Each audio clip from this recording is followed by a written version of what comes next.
kept seeing stories in the media every day, students that were not able to find affordable housing, who couldn't find an affordable place to live while going to school. There was lots in the news about seniors feeling socially isolated, especially during COVID, right? We were visiting a friend. She was a next-door neighbor of ours, and she was in her 80s and decided to sell her house and move into a senior facility, like a home. But she happened to mention, we have several vacancies. Yeah. And her home happens to be 2 blocks away from the University of Calgary. So I thought, wait a minute, if there's students that don't have a place to live, all these empty rooms in the seniors home, I wonder if there's a way you can combine that. We're doing a pilot program right now with Silvera for seniors, where they would place a group of students to live there in exchange for 30 hours of volunteer time, like spending time with the seniors. Awesome. So it was a kind of a win-win situation, right? The seniors have some companionship. Get ready to be inspired, create the life you desire, and transform your dream into reality. This is Empowering Monday Podcast with Mark Tadalon. Hey guys, welcome back to another episode of Empowering Monday, your weekly dose of motivation and inspiration powered by this amazing company, ZRM Studios, a professional photo and video company. And I'm your host, Mark Tadalon. And today we have a very interesting guest, and her name is Bonita. Bonita, how are you doing today? I'm great, Mark. How are things? Pretty good. Busy, but good. Yeah. Well, I heard that, Bonita and I were talking a while ago, and she just started a nonprofit organization business, right? Is that correct? Yes. Yeah. Correct. Can you talk to me, the audience about that? Yeah. So the nonprofit is called Canadian Alliance for Intergenerational Living. Okay. I started it in June of last year. Nice. The purpose is, I guess the inspiration for it came last spring, where I kept seeing stories in the media every day on students that were not able to find an affordable living, housing. Post-secondary students who couldn't find an affordable place to live while going to school. You'd see stories about kids that were living 7 students in a 1-bedroom apartment in Guelph, for example. I heard horror stories about 19 students living in one basement, taking shifts sleeping, some daytime students, some nighttime students. So I was hearing stories like that on almost a daily basis for a while there. And then at the same time, there was lots in the news about seniors feeling socially isolated, especially during COVID, right? Yeah. And so we were visiting a friend. She was a next-door neighbor of ours, and she was in her 80s. Okay. She lived in her home for 60 years and decided last November to sell her house and move into a senior, assisted living facility, like a home for seniors.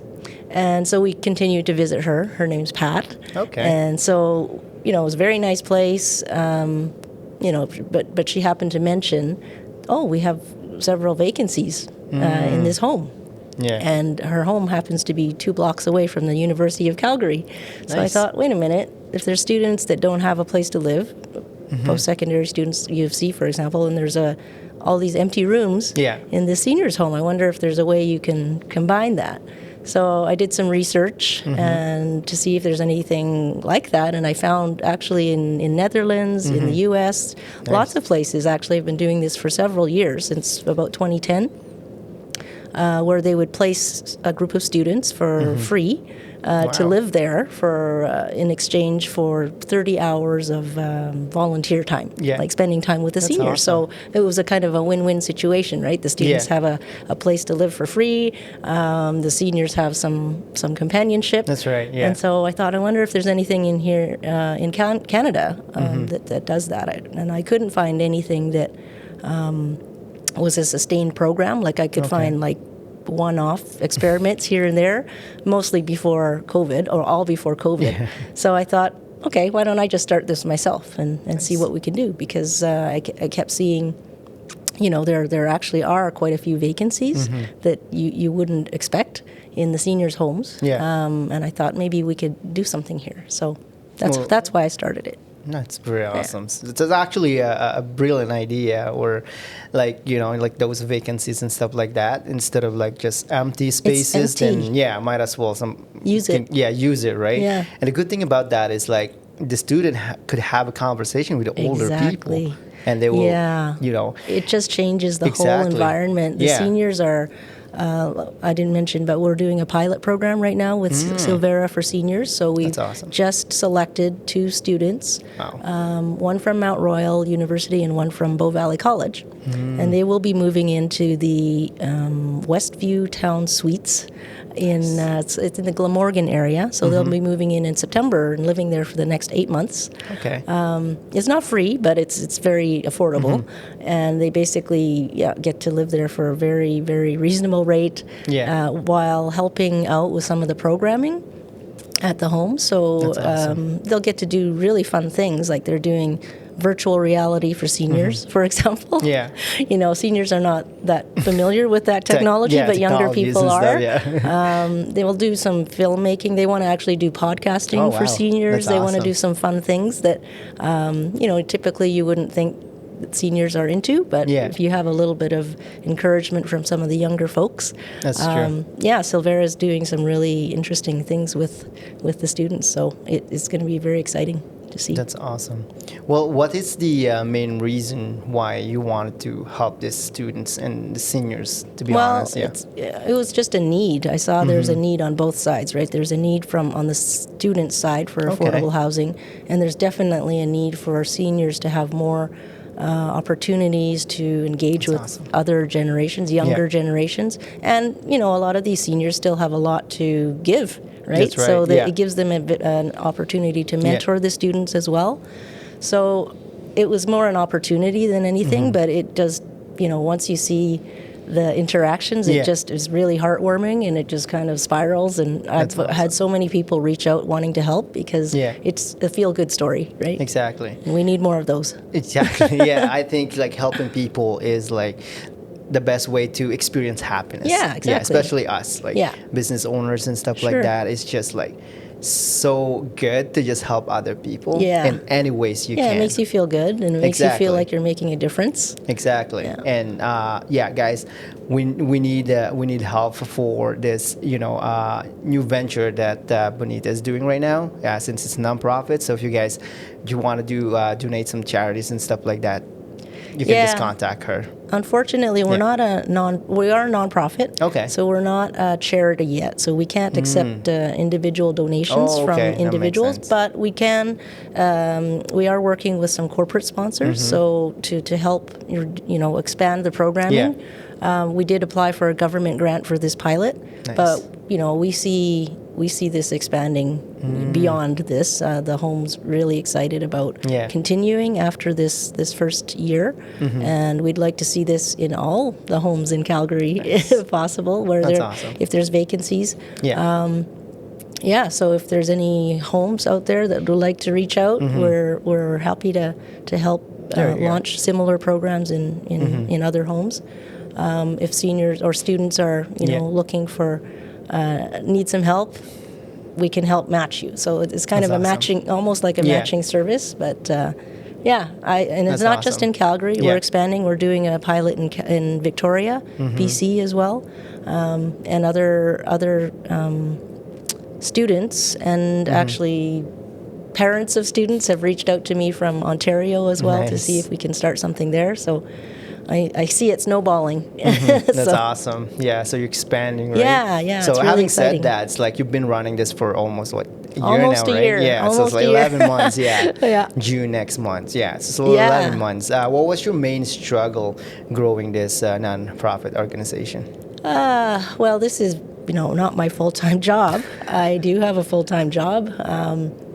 But, it's the resources, right? Exactly. There's lots to do, but I have had a lot of help from post-secondary students, actually both from SAIT and Bow Valley College. So a shout out to both of those institutions. They helped a lot. I gave them projects to help get this off the ground. That's awesome. And it's been kind of a win-win there. Yeah. And, the second challenge, of course, is the resourcing. Like, there's lots of interest in it, but we need some funding to help make it happen. That's right. Yeah. And is there any like some sort of a strategy that you're working on right now to kind of like fix just this kinda? right now, just reaching out to my contacts from my other, my corporate world, my connections. But if there's anyone out there that wants to get involved, please let me know. That's awesome. So do you think, how powerful is it to have like a big connections when running this kind of organization? I think it's very important, especially given the limited resources that we do have. Getting the word out there. Connections are key for this type of adventure. Well, before we go there, can you tell me about like what were you doing in the past? I think we can talk about just the surface. You don't have to go deep. So I can tell you my background is not in anything to do with seniors. I don't have any background in that at all. My background is actually internal audit and risk management. So my entire career has been in that area.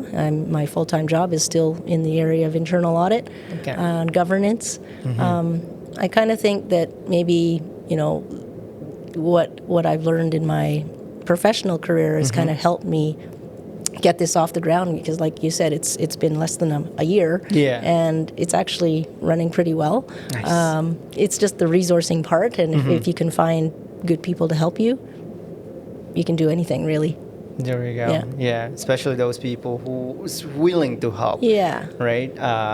Because like I know some people, sometimes they just want to help you to gain something off of you, but like there's a lot of genuine people right out there who just wanted to really help, right? Yeah. That's awesome. And so that's just pretty a big thing.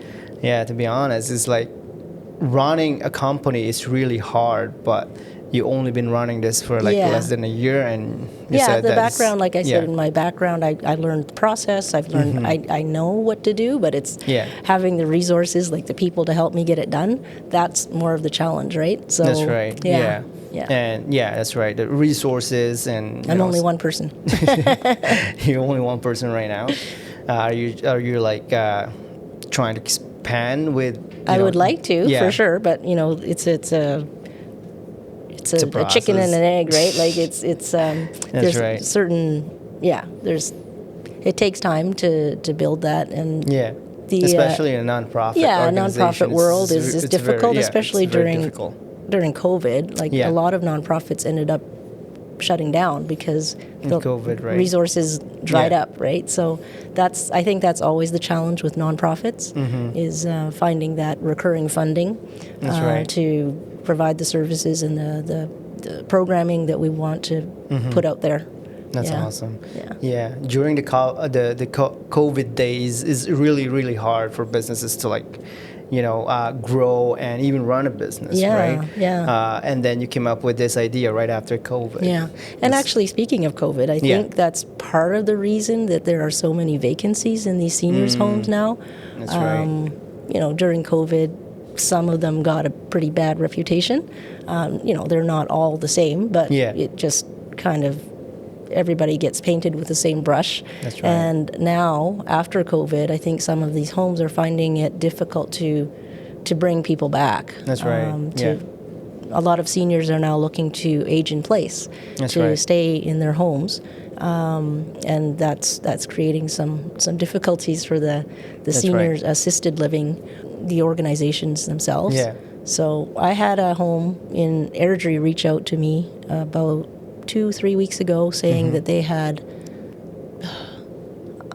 28 empty rooms in about 109 rooms in total. So it's hard. It's hard for them. And, that's a lot of rooms. Yeah. But that creates an opportunity, right? At the same time. So I'm hoping that this will help.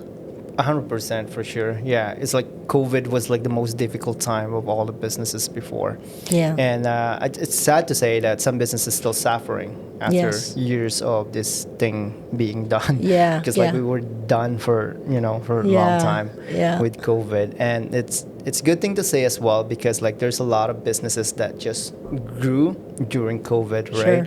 But unfortunately, sometimes like those, during the COVID, we shown how we handle customer service. Yes. And like you said, some of them got a bad reputation because of that, and it's just really hard to go back there, right? Yeah, it's hard to Yeah. get customers back after you lose them. Exactly. Yeah. Especially when we were being told what to do with the government before. It's just really hard to just, like, I don't know if I'm allowed to say, but it's just really hard. Let's just say it that way. Yeah. Yeah. Yeah. So, So maybe this will alleviate some of that for at least this industry. 100%, Yeah. especially with the students, right?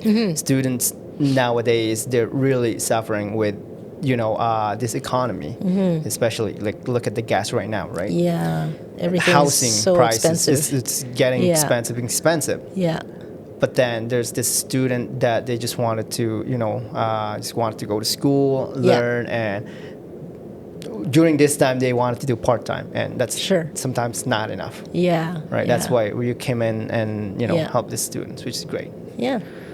So Bonita, let's talk about like your vision for the future and what's your mission when Yes. you're having this nonprofit organization. So the vision is to see intergenerational living communities established all across the country. Nice. So, like this one pilot that we're doing right now, we're having Yeah. 2 students live in one senior, let's call it assisted living community. Okay. We'd like to see that in all assisted living communities in Calgary where there's vacancies. Yeah. But then we'd like to spread that across the country, like not just Calgary, but like I Nice. said, we're doing that in Victoria as well. But I'd like to see it kind of normalized, right? Yeah, that's right. In North American culture, intergenerational living is not really common. But, in Asian cultures, Yeah. that's quite common. Like, we grew up with my grandparents, right? That's right, So yeah. that's normal for us. It's not normalized in North America, but there is a movement around the world. Like in Netherlands, that's the one that Okay. actually first inspired me. They've been doing this since 2010, 2012, I believe. Okay. Even in Cleveland, Ohio, they've been doing this since 2010. So it's starting to spread. In Yeah. France, they're doing a lot. Not necessarily in the way that I've structured it. Like there's other ways where if a senior has a home, like a house, but they have an empty room that they Yeah. want to rent out, That's right. there are services that match students with those seniors, and they would live at home with them. So that's a form of intergenerational living. This is just another form of that. So my vision is to see intergenerational living normalized across Canada. I see. Yeah. That's awesome. What's your value? Let's talk about your value in the company. Yeah. Yeah, so we have 5, I guess, values. The first is inclusivity or inclusion. Okay. So including seniors, everybody has value, right? Yeah, So that's right. inclusiveness. The second is respect. So every person Yeah. in the community deserves respect, whether you're 89 years old or 19 years old. Yeah, it doesn't right? matter. So, yeah, everyone deserves it. Yeah. we also value community. What we're trying to do is we're trying to expand outside. So when you're in a senior home, that's a community, right? But we would like to invite the rest of the community outside of the seniors' homes into the homes, and vice versa, and bring the seniors who are in the homes outside into the rest of the community. That's right. Yeah. And fun is another value. Like think we that's want to very make sure this is important. fun, and it's just amazing when you see the students interacting with the seniors. It's just it changes the whole environment. It just changes how seniors interact. Yeah. The home that we're working with, Silvera, tells us that a lot of the time, seniors think that they can't do certain things. It's more in their head than it is like in reality. Part of the purpose of intergenerational living is also to combat ageism in both from the perspective of younger people Yes. who might think that, well, seniors can't do this or seniors That's can't do right, that, yeah. or they're a certain way. By interacting with the seniors, like having seniors interact with younger generations, Yeah. that totally debunks a lot of the things That's that you right. have in your head. So that's another benefit I Yeah. see to intergenerational living. It's just it's the best way to debunk those myths is to actually That's have right. people interact with one another. That's right. Just Yeah. like giving information in the past and giving Yeah. information from the modern world, right? Yeah, exactly. Especially like you said a while ago, like the younger generation, they know a lot of technologies. Sure. Which the maybe the old generation, Yeah. they probably did not even have the chance to like learn these new Yeah, technologies, for right? sure. Especially when you're at 80s, Yeah. 90s, and Yeah. stuff like that one, Yeah. right? Just I guess it's a personal question. What age you should be, sending your parents to senior home or stuff like that? Just a Yeah. personal question for you, Bonita. Yeah, that's a hard one because I think everybody's different, right? Especially in our culture, Yeah, right? yeah. For us, like Asians, to be honest, Filipinos especially, is like we wanted to live with our parents forever. We don't like send them to Yeah. to senior Yeah. homes or stuff like that. Yeah. But when you're here in Canada, Yeah. it's I think it's no brain to like send your parents to senior if you cannot like take care of them while Yeah. you're working 2 jobs, Sure. right? Or even 1 job. Yeah, I mean, Right. a lot of seniors these days are, quite independent, right? That's true. They don't need a lot of help. Some of them do. Some of them need more help than others. But some seniors, like even my parents, Yeah. they're still on their own. They're living in their own home. They have no interest in moving into a senior's residence Yeah. because to them it looks depressing, right? It doesn't look like a good value proposition Yeah. for them to move in. So that's part of the reason I'm doing this, is to kind of change the whole environment. That's if you nice. have younger people there, it does change what How many what you're how many doing. organizations are doing the same thing as you in Calgary? If you know, I don't know of any. no. I think we're the only ones. Yeah. I see. Yeah, because that's a very smart idea to put together a senior and a student. Yeah. Like information wise, like you said a while ago, is like exchanging, values, like exchanging information and stuff like that. Yeah. It's very valuable to both sides. Yeah. Right. It's very smart. Yeah, one of the homes that I was talking with when I was doing my research is Yeah. in Cleveland. They're called Judson Manor. Okay. And they partner with the Cleveland Institute of Music. And they have 6 students that are living there. They've been living there since 2010. Like they've been taking students in since 2010. Yeah. They live there for free in exchange, again, for doing, I think they do concerts for the seniors. So Yeah. they're music students, so they perform. They spend about 30 hours interacting with the seniors. But I asked them, how do you fund it? Like, do you Yeah. get government funding? And they said, no, we just incur a loss. And I said, really? And they said, yeah, we've been doing this, we did it once. Yeah. And now we have a waiting list of people that want to move in here because it looks really fun to live yeah. here, That's right. So that's the benefit. It does change the whole environment. It's no longer a depressing place. There's young people there having a good time with the seniors that are performing. They actually develop genuine friendships. That's a lot of the awesome. students are on their own. They come here from another city, another country.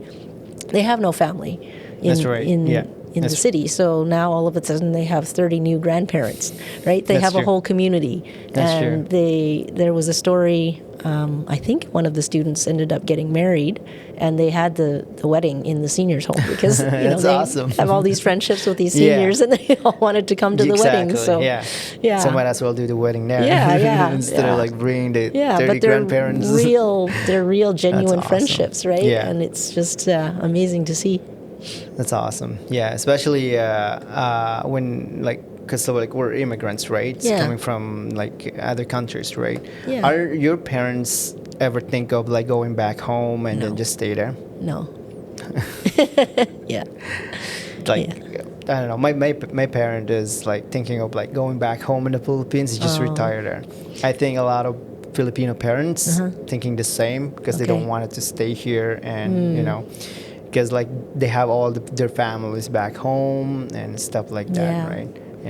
Yeah, it's every family's different. My parents have been here for a very long time, and their community's here now. So that's right. they'll stay here, but like they said, they don't want to move into a senior's home. I think they'll want to just defer it as long as they can. And some seniors, they just prefer to move in and not have to worry about cooking or doing the laundry or cleaning. Right, they have people to do that for them. They can leave and travel and not have to worry about anything. So everybody's story is different. That's the benefits of having being in a senior home, in a senior's and home, stuff like that. Yeah, that's awesome. Yeah. Is there any advice that you wanted to advise to our viewers if they wanted to start a business or anything like that? Yeah, I would say, pick something that you really have a passion for, because I really have a passion for this, and it doesn't even feel like work. That's right. It's actually fun. It actually generates energy for me. So pick something that you're passionate about. If you're doing it for profit, you're looking for business, look for the need. Like in this case, there was just a need. That's true. I'm not creating a need. It already is there. And if you can create the opportunity to meet that need, I think it's a no-brainer. Yeah, that's right. Like you said a while ago, it's like having a senior home, just them interacting with each other. It's kind of boring.